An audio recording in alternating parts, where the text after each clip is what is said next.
আসসালামু আলাইকুম প্রিয় শিক্ষার্থী, নিশ্চয়ই আপনি প্রথম ক্লাসটি করেছেন আর আপনি নিশ্চিত হিরাগানা শিখেছেন। তবে আজকে আমরা দ্বিতীয় ক্লাস করব, আর দ্বিতীয় ক্লাসে আমরা শিখব মডিফাইড হিরাগানা এবং কম্পাউন্ড হিরাগানা। মডিফাইড হিরাগানা মানে কি? যে বর্ণমালাগুলো একটু পরিবর্তিত হয়েছে। আর কম্পাউন্ড হিরাগানা মানে কি? অর্থাৎ সংযুক্ত বর্ণমালা। সো আমরা এই ক্লাসটি দেখি।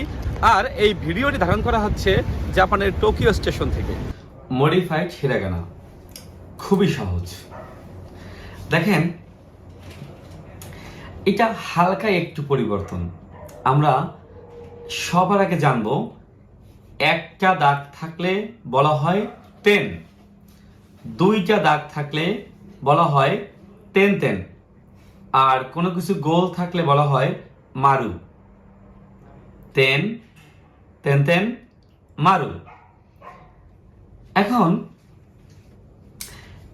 এই বর্ণটা আমরা আগে পড়েছিলাম কা, কি, কু, কে, কো। নিশ্চয়ই মনে আছে, আমরা কা, কি, কু, কে, কো পড়েছিলাম।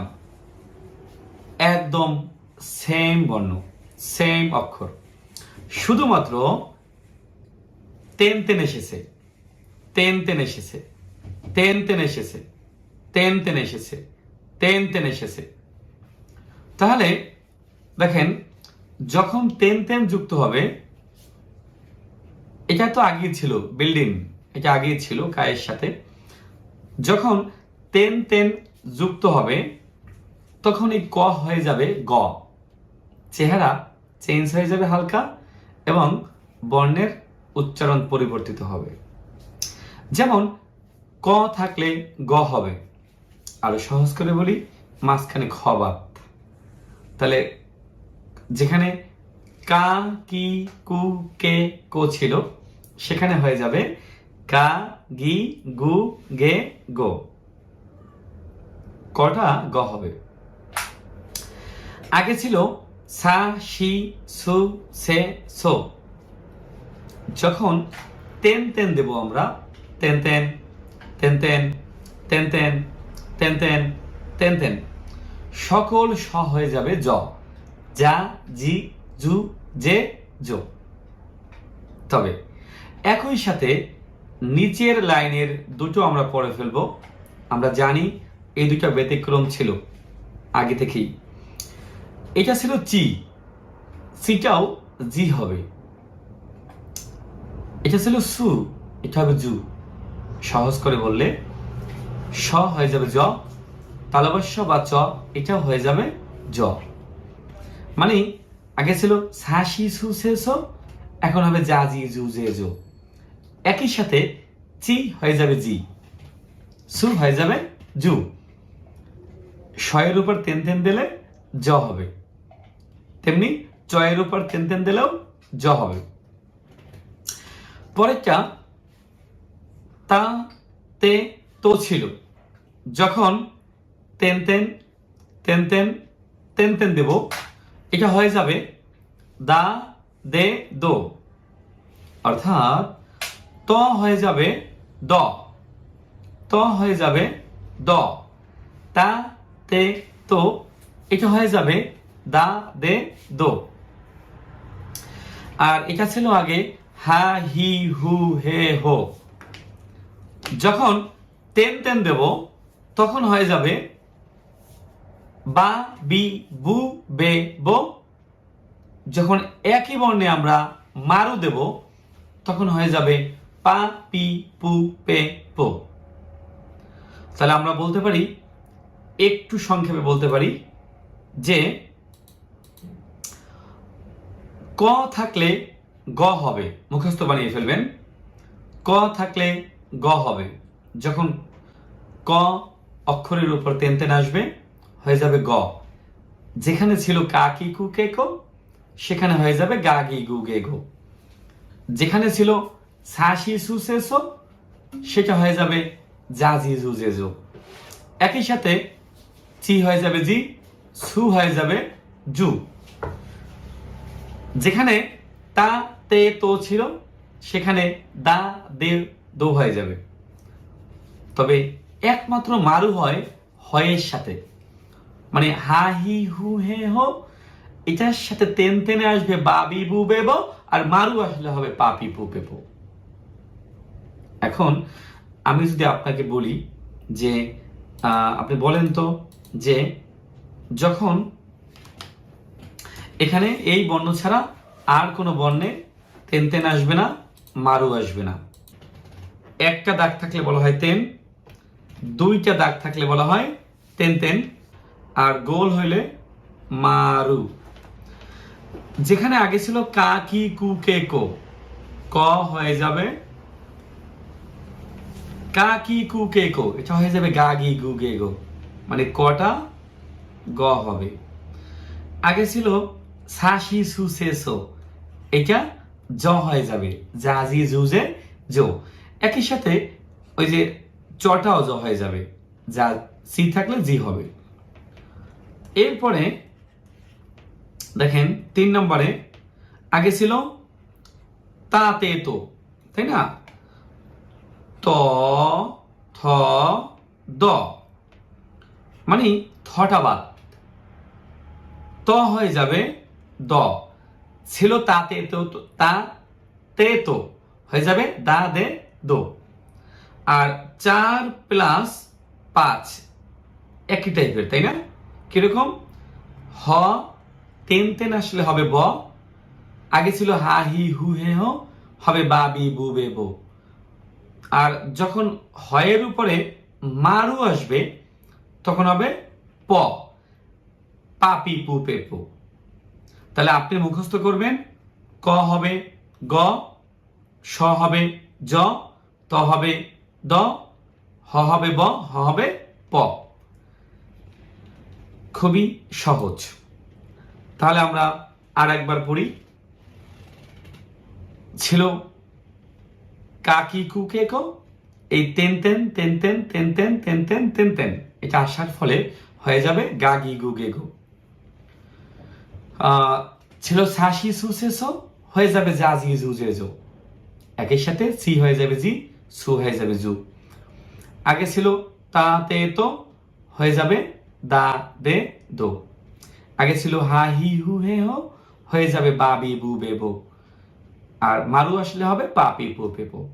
আপনি সবার আগে মুখস্থ করেন, ক হবে গ, স হবে জ, ত হবে দ, হ হবে ব, হ হবে প। ক যে গ হবে, টেকনিক কি? ক খ গ, অর্থাৎ মাঝখানে খ বাদ, তাহলে ক হয়ে যাচ্ছে গ, স হয়ে যাবে জ, তাই না? ত থ দ, থ বাদ, ত হয়ে যাবে দ, হ হবে ব, হ হবে প। সো আশা করি এই পরিবর্তিত হিরাগানা আপনি এখন পারবেন। বেশ কয়েকবার লিখে লিখে প্র্যাকটিস করুন। যাচ্ছি আমরা কম্পাউন্ড হিরাগানা, অর্থাৎ সংযুক্ত অক্ষর। আমাদের বাংলায় কিন্তু আছে, তাই না? আমরা বাংলায় কিন্তু আমরা সংযুক্ত অক্ষর পড়েছি। দেখেন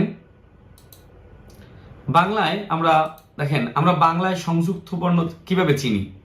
যেমন কচ্ছপ, চয়ের সাথে ছ, তাহলে আমরা বুঝি এটা একটা সংযুক্ত বর্ণ। আবার যেমন কয়ের সাথে ট, তাহলে আমরা বুঝি এটা একটা সংযুক্ত বর্ণ। নিশ্চয়ই জাপানিজ ভাষায় একটা ফর্মুলা আছে। বাংলায় যেমন আমরা একটার সাথে একটা মিলে গেলে আমরা বুঝি এটা সংযুক্ত, বাট জাপানিজ ভাষায় এটা বোঝার জন্য একটা নিয়ম আছে, একটা সূত্র আছে। সেই সূত্রটা হচ্ছে, দেখেন, শুধুমাত্র ইয়া ইউ ইও এই 3টি অক্ষর অন্য অক্ষরের সাথে সাইজে ছোট হয়ে বসলে বুঝতে হবে সংযুক্ত অক্ষর। শুধুমাত্র ইয়া ইউ ইও এই 3টি অক্ষর অন্য অক্ষরের সাথে সাইজে ছোট হয়ে বসলে, বড় হয়ে না কিন্তু ছোট হয়ে বসলে আমরা বুঝে নেব সংযুক্ত অক্ষর। তার মানে ইয়া ইউ ইও এই 3টা ছাড়া কিন্তু সংযুক্ত হওয়ার কোনো সুযোগ নেই। ইয়া ইউ ইও, ই দিয়া যেটা মনে আছে, ইয়া, ইউ, ইও, এই তিনটা যখন অন্য বর্ণের সাথে সাইজে ছোট হয়ে বসবে তখনই আমরা বুঝবো সংযুক্ত বর্ণমালা। দেখেন এখানে প্রথমটা বড়, ইয়া ছোট, মানে সমস্ত ইয়াগুলো প্রথমটার চেয়ে ছোট, প্রথমটার চেয়ে ছোট।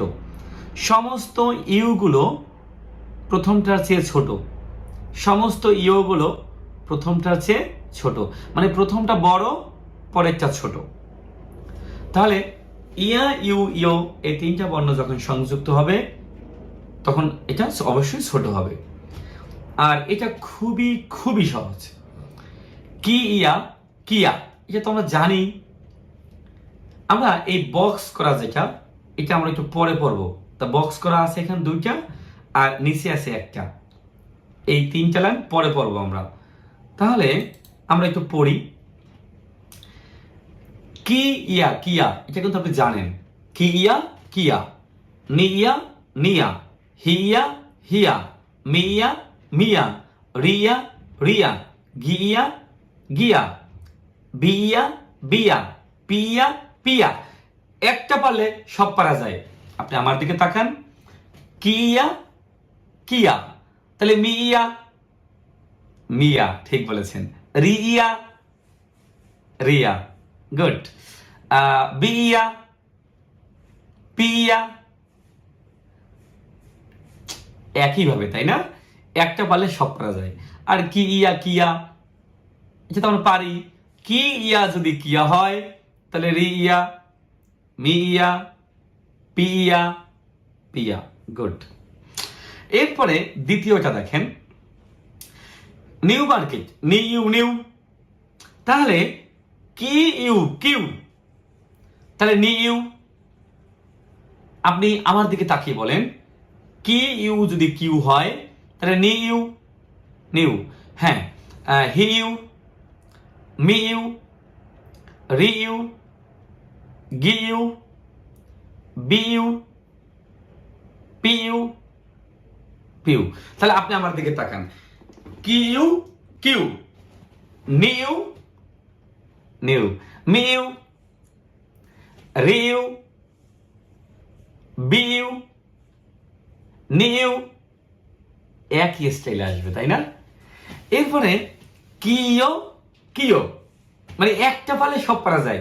কিও, কিও, নিও, নিও, হিও, হিও, মিও, মিও, রিও, রিও, গিও, গিও, বিও, বিও, পিও, পিও। আচ্ছা, এখন আপনি আমার দিকে আবার তাকান। একটা যেভাবে বাকিটা সেভাবে। তাহলে আপনি বলেন, কি ইয়া, কিয়া বলে রি ইয়া, মি ইয়া, পি ইয়া, ভেরি গুড। আবার দ্বিতীয় কালামটা কি ইউ, কিউ, তাহলে নি ইউ, রি ইউ, মি ইউ, মিউ, ভেরি গুড। এরপরে 3 নম্বর কলামটা কিও, কিও, নিও, রিও, মিও, মিও, বিও, ভেরি গুড। এখন 3টা কিন্তু আমরা লাইন স্কিপ করেছি, 3টা একটু ব্যতিক্রম। এই 3টা অন্য স্টাইলে, অন্যভাবে।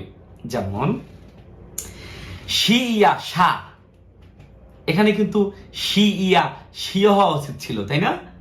বাট শি ইয়া, সা, মনে রাখবেন কিভাবে?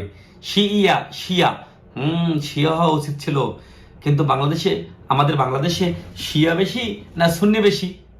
সুন্নি বেশি, তাই না? তাহলে শিয়া, শিয়া বলা যাবে না, সা বলতে হবে, তাই না? শিয়া বলবো না, সা বলবো। সিয়া, সিয়া হওয়া উচিত ছিল। আমরা চিয়া খাই না চা খাই? চা খাই।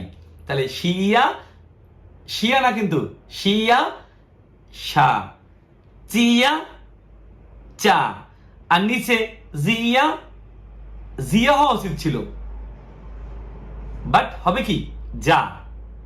তাহলে জিয়া বলবেন না। আপনার বন্ধুর নাম কি? জিয়া, জিয়ার সাথে আপনার একটু দ্বন্দ্ব, তাহলে জিয়া বলা যাবে না, যা বলবো।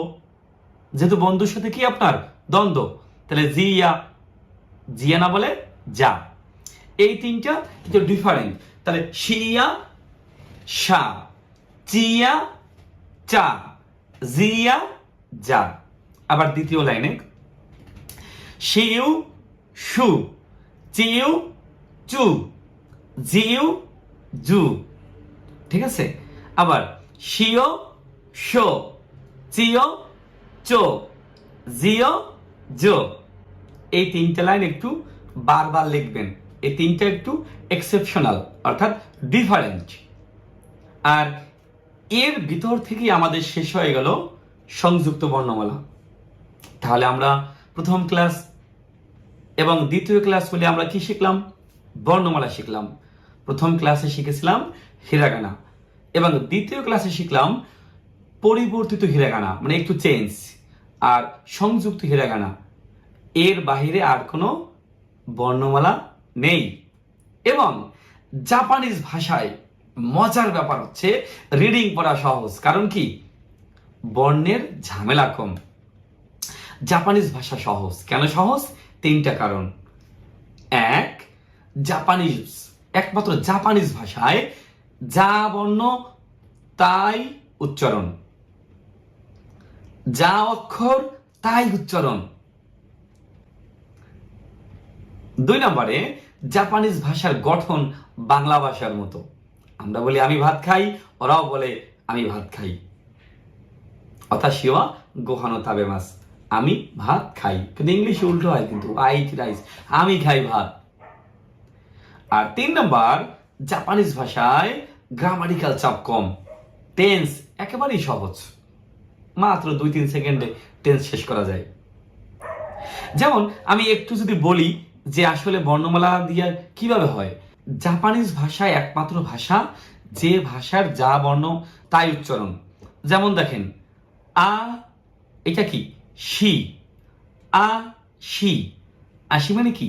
পা, আমাদের যে পা, মানে যা বর্ণ তাই উচ্চারণ। যদি আপনি কষ্ট করে এই 46টা বর্ণমালা পারেন প্রথম ক্লাসের, তাহলে কিন্তু দ্বিতীয় ক্লাসটা খুব ইজি। আর এই 46টা হিরাগানা পারলে আপনি কিন্তু যে কোনো পড়া পড়তে পারবেন।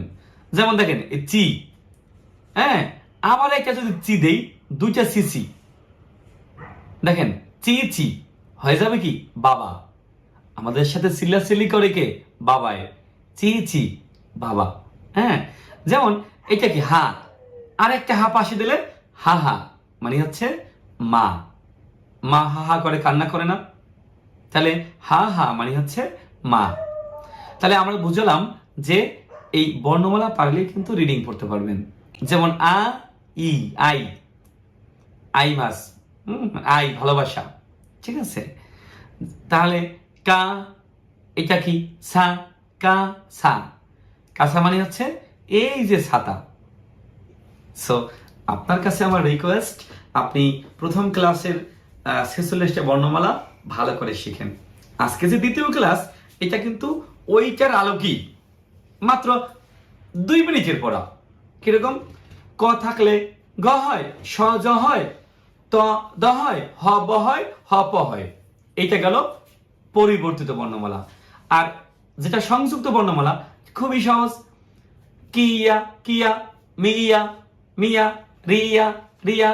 এটা কিন্তু ইজিলি পারা যাবে ইনশাল্লাহ। সবাইকে অসংখ্য ধন্যবাদ। আসসালামু আলাইকুম।